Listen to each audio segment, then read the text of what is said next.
మీ పిల్లలు maths science లో dull గా ఉన్నారా? 100% మార్క్స్ కావాలంటే ఆన్లైన్ ట్యూషన్ ట్యుటోరిక్స్ లో జాయిన్ అవ్వండి. అహ్మదాబాద్ నుంచి లండన్ వెళ్తున్నటువంటి బోయింగ్ 7878 ఫ్లైట్ క్రాష్ అయిన సంగతి తెలిసిందే. అయితే అందులో 241 మంది పాసింజర్స్ ప్లస్ 12 మంది క్రూ సిబ్బంది వాళ్ళతో పాటు కింద అంటే ఫ్లైట్ పడినప్పుడు చనిపోయినటువంటి 24 మంది, దాదాపు ఇంతమంది చనిపోయినటువంటి పరిస్థితి. ఒక్కరు మాత్రమే అందులోంచి సేవ్ అయ్యారు. అసలు ఫ్లైట్ యాక్సిడెంట్ ఎలా అయింది, టేక్ ఆఫ్ తీసుకున్న తర్వాత 1 మినిట్లోనే ఎలా జరిగింది అనేది ఇప్పటి వరకు కూడా ఇంకా క్లారిటీ లేనటువంటి పరిస్థితి ఉంది. ప్రస్తుతం మనతో పాటు లైవ్ కాల్లో అందుబాటులో ఉన్నారు కెప్టెన్ మమత గారు. ఒకసారి ఆమెతో మాట్లాడదాం.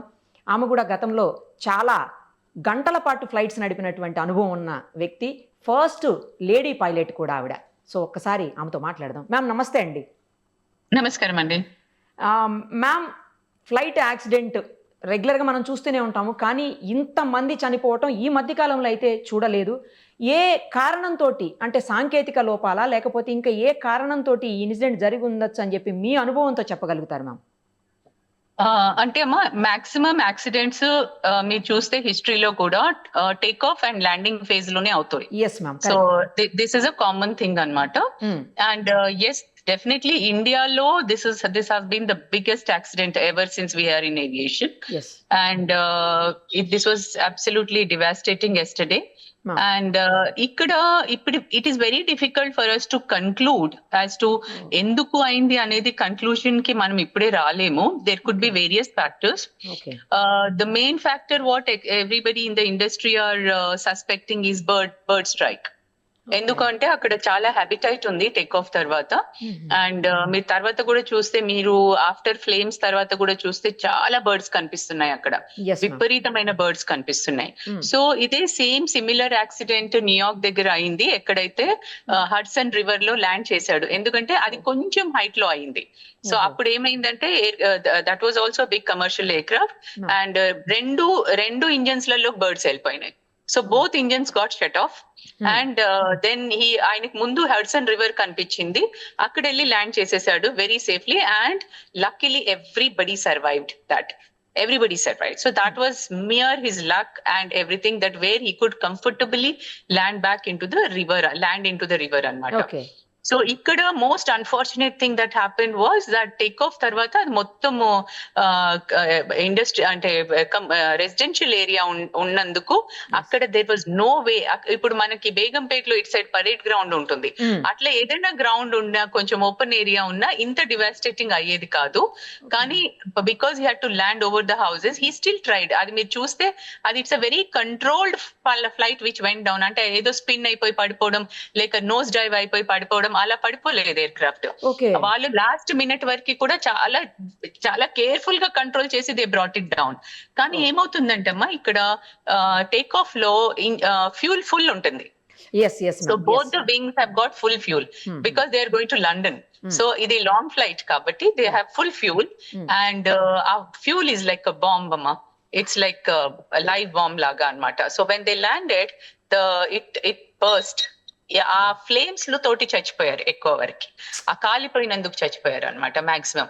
అది and this is a very common thing. మీరు చూసుంటారు, ఈవెన్ ప్రీవియస్ యాక్సిడెంట్స్ ఎక్కడెక్కడైతే టేక్ ఆఫ్ లో అయిపోయిందో ఎక్కువ వరకు అది కాలిపోతుంది, అండ్ ఆ కాలిపోవడం వల్ల చనిపోతారు మాక్సిమం.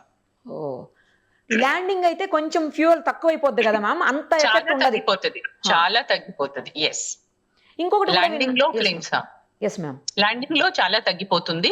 అండ్ ఇంత డివాస్టేటింగ్ ఉండదు. But yet we cannot say even that little fuel what is there on board sometimes may kill everybody. Okay. ఇంకొకటి కూడా మ్యామ్, ఇప్పుడు బర్డ్స్ ఈ బోయింగ్ పెద్ద ఫ్లైట్స్ ఏవైతే ఉంటాయో వాటిలోకి, అంటే ఇప్పుడు చిన్న ఫ్లైట్స్ ఉంటాయి కదా మ్యామ్, చిన్న ఫ్లైట్స్ ఉన్నప్పుడు ఏంటంటే బర్డ్స్ అటాక్ చేసినా కూడా చాలా స్పీడ్గా ఫ్యాన్స్ తిరిగేసి బర్డ్ని చంపేస్తుంది, అసలు బర్డ్ లోపలికి వచ్చే అవకాశం ఉండదు అని విన్నాను. కానీ పెద్ద ఫ్లైట్స్ ఏంటంటే ఇలాంటి ఫ్యాన్స్ సిస్టమ్ ఏది ఉండదు, బర్డ్ డైరెక్ట్ లోపలికి వచ్చేస్తుంది అని అంటున్నారు మ్యామ్, నిజమేనా అది? అవునండి. ఎందుకంటే ఇప్పుడు మనకి దీన్ని two different type of air crafts. ఒకటేమో మనం ప్రొపెల్లర్ ఎయిర్ క్రాఫ్ట్స్ అంటాం, ఏదైతే టర్బోజెట్ ఉంటుంది, పిస్టన్ ఇంజిన్ ఉంటుంది. దాంట్లో ప్రొపెల్లర్ మూవ్ అయినందుకు జనరల్ గా బర్డ్స్ చాప్ అయిపోతాయి, ఆ రొటేషన్ వల్ల అవి చాప్ అయిపోతాయి. But that is still damage to the air craft and to this thing. కానీ అది అంత డ్యామేజ్ కాదనమాట ఎంతైతే మనం అనుకుంటామో. Okay, Okay. ఇక్కడ ఏంటంటే ఇక్కడ the technology is different. Jet engines లలో ఏంటంటే ఇంజిన్ ఎయిర్ ని సక్ చేసుకుంటది, ముందున్న ఎయిర్ ని సక్ చేసుకొని వెనక్కి వదిలేస్తుంటది అనమాట. ఓకే. సో అక్కడ ముందు ఆ బర్డ్ ఉండనియండి, మీరు చూసారు లాస్ట్ టైం ఒక యాక్సిడెంట్ అయింది ఎయిర్పోర్ట్ లో, అంటే ఒక మనిషి దాని ముందు నుంచి పోతుంటే సక్ అయిపోయాడు, అవును మ్యామ్, మనిషి సక్ అయిపోయాడు అందులోకి. So it basically sucks all the air which is in front of it. So అక్కడ ఫ్లాక్ ఆఫ్ బర్డ్స్ ఉంటే అది మొత్తం సక్ అయిపోతాయి అనమాట. దెర్ ఈస్ అ పాసిబిలిటీ, అంటే these are all what we're just suspecting, these are all the suspect, అంటే we're just thinking it could be any other reason also which we cannot right now say. కానీ general గా ఏమవుతుందంటే what we're expecting technical snag అని common man అనుకునేది కొంచెం చాలా remote chances. ఎందుకంటే technical snag అయినా కానీ ఒక ఇంజిన్ ఫెయిల్ కావచ్చు, కానీ రెండు కావడం is the very very rare అండి. ఇప్పటి వరకు మేము వినలేదు ఎప్పుడు కూడా రెండు కూడా టెక్నికల్ స్నాగ్ తోటి ఫెయిల్ అయిన సినారియో మేము ఇప్పటి వరకు చూడలేదు. అందుకే పైలట్స్ కి కూడా మొత్తం ట్రైనింగ్ ఉంటుంది. వన్ ఇంజిన్ ఫెయిల్ అయినా వాళ్ళు జెంటల్ గా క్లైంబ్ అయ్యి మళ్ళీ వచ్చి ల్యాండ్ అయ్యేటట్టు ఉంటుంది అనమాట. So they are all trained for single engine failure, దానికి అంతా ట్రైనింగ్ ఉంటుంది. కానీ ఇక్కడ very very unfortunate that both engines gave up. So the only thing we can correlate back is that Hudson River ఏదైతే అయిందో న్యూయార్క్ లో. Actually 8,200 hours పాటు వాళ్ళు ఫ్లైట్స్ నడిపిన అనుభవం ఉన్న చాలా మంచి పైలట్స్ అని అంటున్నారు మ్యామ్ అసలు. అవునండి, they're very well experienced captain, and he was rated as one of the good captain in Air India. So I strongly feel it may not be a pilot error, and but at the same time we still have to see, and we have to wait and see what exactly the investigation is going to come out. Ma'am ఇంకొకటి కూడా వినిపిస్తోంది ఏంటంటే Boeing తర్వాత air bus అనే two types of flights ఉంటాయి. Boeing అన్ని కూడా US లో తయారవుతాయి, తర్వాత ఎయిర్ బస్లు అన్ని కూడా జర్మన్ టెక్నాలజీతో తయారవుతాయి, అంటే జర్మన్లో తయారవుతాయి. సో జర్మనీ టెక్నాలజీతో తయారైనటువంటి ఆ ఫ్లైట్స్ అన్ని కూడా చాలా స్ట్రాంగ్ ఉంటాయి. ఈ బోయింగ్ విమానాలు మాత్రం ఈ మధ్య కాలంలో చాలా ఎక్కువగా యాక్సిడెంట్స్ అవుతున్నాయి అని చెప్పండి. I'm sorry, no, this is a myth andi. This is a myth. Boeing is an equally good aircraft like Airbus. Atla manaku in fact Dreamliner is one of the best aircraft andi. Ippudu edaithe 787 crash ayindo, this is the best aircraft today in the air. And any countries lo fly avutundi idi. All long range flights are carried on 787s only. And this is one of the best aircraft. Actually aircraft also is not an old aircraft. Even old aircraft unna eppudu kuda common man em anukuntadante old aircraft unte adi padipoyindi, old ainanduku padipoyindi itla undadandi. Aircraft ela untundante దానికి ఒక particular number of hours are number of landings అని దాని life ఉంటుందన్నమాట. It is not number of years. So for example ఇప్పుడు ఒక air craft కి latest సే ఒక చిన్న ఎయిర్ క్రాఫ్ట్ కి 30,000 అవర్స్ ఉంది అనుకుందాం, దాని లైఫ్ 30,000 అనుకుందాం. సో అది ఎవ్రీ ఇయర్ ఒక 1,000 అవర్స్ ఫ్లై అయితే అది ఒక 30 years లో మనం గ్రౌండ్ చేసేస్తాం. అది ఫ్లై కాకపోతే అది సపోజ్ ఎవరైనా లెస్ ఫ్లయింగ్ ఎయిర్ క్రాఫ్ట్ ఉంటుంది, they may be flying only just 100-200 hours in a year. So that can fly up to 40 years, 50 years, there is no problem. So aircraft ki life years wise eppudu undadu. Aircraft life is always depending on the number of hours or number of landings. Kabatti we assume that aircraft probably was, I don't think there was any issue with the aircraft, but unless the investigations come out, black box lo chala readings untayi, chala villaki data dorukutundi, vallu em maatlaadaru last minute lo pilots, adantha manaki black box lone telustundi annamata. Actually ఇది కూడా 12 years age అని చెప్తున్నారు ma'am flight కి. Which is very young, very young, very young. So that age is not a problem at all.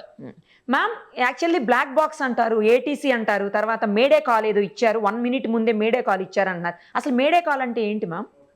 Madam, mayday call ante it's a distress call.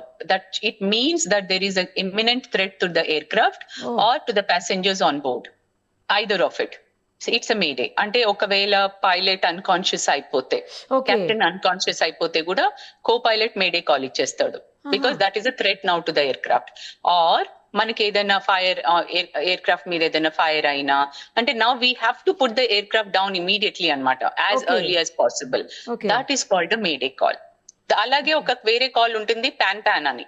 pan అంటే it is a it's a urgency call but not a distress. అంటే there is no danger to the aircraft but it could be some medical emergency ఉండొచ్చు, ఏదైనా passenger కి heart attack రావచ్చు, అట్లాంటి ఏమైనా calls ఉంటే we give them a pan call అన్నమాట. అంటే there is an urgency but it's not a distress.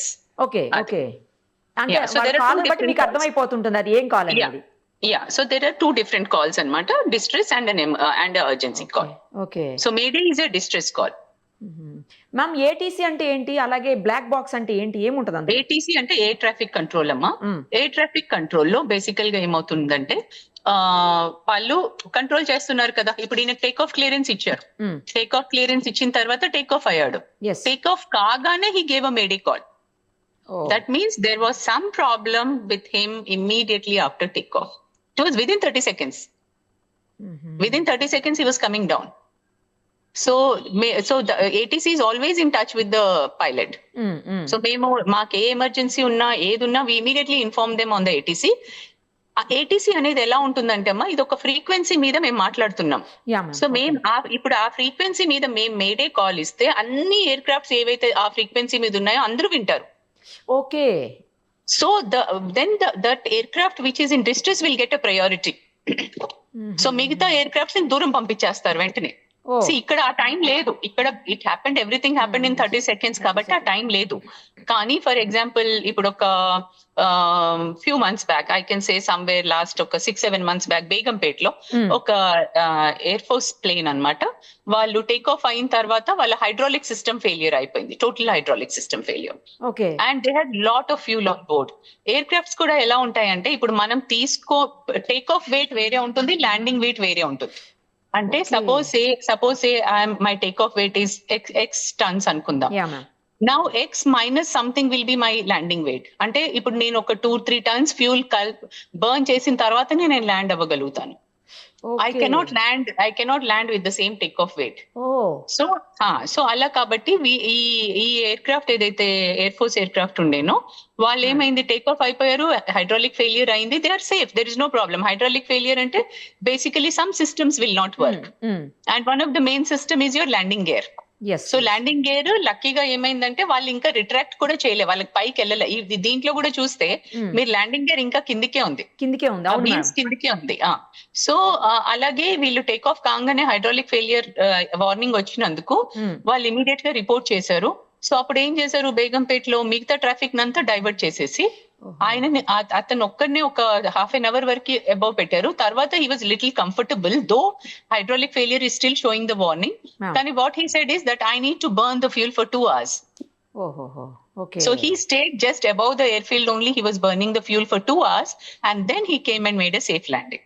అలా ఫ్లై అవుతూనే ఉండాలి, అది బర్న్ అయ్యే అలా ఫ్లై అవుతూ he burned the fuel అన్నమాట. So there are certain procedures like that also. Okay, ఇప్పుడు ఈ బ్లాక్ బాక్స్ అంటే ఏంటి మ్యామ్? ఏది జరిగినా కూడా బ్లాక్ బాక్స్ లో కంపల్సరీ రికార్డ్ అవుతుంది అంటారు? అంటే మన ఇప్పుడు కో పైలట్ మాట్లాడింది, anything that is happening in the cockpit, everything is recorded. So that is the thing which will give us the complete air craft ఇవి కూడా ఉంటాయి, ఎయిర్ క్రాఫ్ట్ పారామీటర్స్. అంటే ఎయిర్ క్రాఫ్ట్ ఎంత హైట్ కి వెళ్ళింది, ఎంత speed ఉండే, ఏముండే, అది ఎలా డిసెండ్ అయింది, అండ్ అది ఎంత రోబస్ట్ ఉంటుంది అంటే ఈవెన్ ఎయిర్ క్రాఫ్ట్ కాలిపోయినా అది కాలదు. ఇప్పుడు అది దొరికిందంటే మనకు మొత్తం వచ్చేస్తుంది ఏం జరిగిందని, మొత్తం డేటా వచ్చేస్తుంది అనమాట, including the voice recording. Air craft data and the voice record అన్ని వస్తాయి దాంట్లో. ఓకే మ్యామ్, ఫైనల్లీ ఒక్కటి చెప్పండి మ్యామ్, ఇప్పుడు మేడే కాల్ వచ్చేసింది అంటున్నారు, మేడే కాల్ వచ్చిన తర్వాత వీళ్ళకి ఇంకా అసలు టైం లేకుండిందా? లేదండి, because ATC was calling him back and they didn't respond. వాళ్ళకి ఏటీసీ మళ్ళీ వాళ్ళని కాల్ చేస్తుంది ఎయిర్ క్రాఫ్ట్ ని, but they didn't respond after that. Okay, అంటే బర్డ్ అయ్యే అవకాశం, ఇప్పుడు ఏటీసీ నుంచి వాళ్ళకి మేడే కాల్ వచ్చింది కదా మ్యామ్, ఆ కాల్ వచ్చినప్పుడు ఏటీసీ నుంచి కాదు, ఎయిర్ క్రాఫ్ట్ నుంచి ఏటీసీకి వెళ్ళింది కదా కాల్, ఆ వెళ్ళినప్పుడు వాళ్ళంటే ఈ ఇంజిన్ లో ప్రాబ్లం ఉందని ఉద్దేశం, లేకపోతే బర్డ్ హిట్ చేసింది అది కూడా చెప్పలే వాళ్ళు, they didn't announce bird hit అని అనౌన్స్ చేయలే వాళ్ళు. ఓహో, సో స్టిల్ వీఆర్, అందుకే మాకు ఇంకా there are so many openings ఇంకా అన్నమాట, we can't make out unless we get to know. ఆ బ్లాక్ బాక్స్ లోనే చాలా ఇన్ఫర్మేషన్ తెలిసిపోతుంటది. ఎప్పటికి తెలుస్తుంది మ్యామ్ అది? మన కంప్లీట్గా ఇన్ఫర్మేషన్ రావాలంటే మినిమం టేక్ ఈ బ్లాక్ బాక్స్ వీళ్ళు మళ్ళీ మ్యానుఫ్యాక్చరర్ కి వెళ్తుంది దాని అనాలిసిస్ కోసము. సో నేను అనుకోవడం అయితే మోస్ట్ మినిమం 15 రోజులు పడుతుంది. అబ్బా, అది మినిమం ఇంకా. Yes. Okay, Because they'll also study kada, manufacturer also has to study the whole data, everything. They cannot simply conclude something. వాళ్ళంతా మొత్తం ప్రాపర్ గా ఇన్వెస్టిగేట్ చేసి చదివి ఆ పారామీటర్స్ చూసి what could have gone wrong, they have to read everything. Okay, మొత్తానికి 2 engines అయితే పని చేయట్లేదని కన్ఫర్మ్ కదా మ్యామ్ ఇదైతే? ఎస్ ఒక సింగిల్ ఇంజిన్ పని చేసినా ఈ ప్రాబ్లం వచ్చేది కాదు మనకి. Thank you ma'am, thank you so much. చాలా ఇన్ఫర్మేషన్ ఇచ్చారు మీరు బిజీ ఉన్న స్కెడ్యూల్లో కూడాను. ఎందుకంటే అసలు ఏం జరిగింది అనేది తెలియాలి అన్న ఉద్దేశంతో మిమ్మల్ని కాంటాక్ట్ చేయడం జరిగింది ma'am. Thank you ma'am, thank you so much.